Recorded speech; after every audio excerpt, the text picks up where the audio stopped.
आज Puri reserve police line सम्मिलनी कक्ष 18तम अवसरप्राप्त police अधिकारी कल्याण संघर वार्षिक उत्सव संघर सभापति पीजीटी राव अध्यक्षतार अनुष्ठित होता। यह कार्यक्रम में मुख्य अतिथि भाव अवसरप्राप्त पुलिस महानिर्देशक तथा वर्तमान मुख्यमंत्री मुख्य परामर्शदाता रूपे कार्यरत प्रकाश चंद्र मिश्र, मुख्य वक्ता भाव आईपीएस अतिरिक्त पुलिस महानिर्देशक सौमेन्द्र कुमार प्रियदर्शी, सम्मानित अतिथि भाव केन्द्रांचल आईजी आईपीएस सत्यजित नायक, पुरी एसपी आईपीएस प्रतीक सिंह, अवसरप्राप्त पुलिस अधिकारी सूर्यमणि त्रिपाठी, समाजसेवी बुबुकर प्रमुख मंचासीन होई निज निजर अभिभाषण रखिथिले।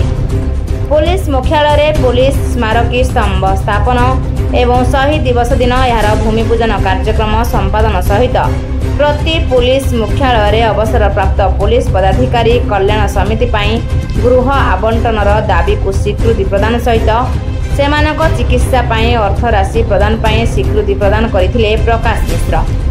सर्वशेष अनुष्ठान कार्यकारी सभापति ज्ञानरंजन महापात्र धन्यवाद अर्पण करथिले।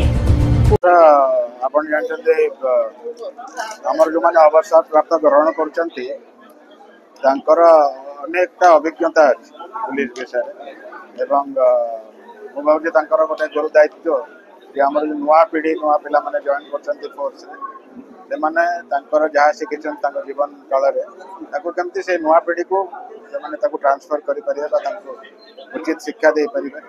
मुझा कहले ओडिशा पुलिस जो पुराना मूल्यबोध सब थिला से पुणी किपरि तार पुनरुद्धार हो पार एवं से विषय में विशेष ध्यान देवे। पुरी रमेश रिपोर्ट रूपाथालिया न्यूज।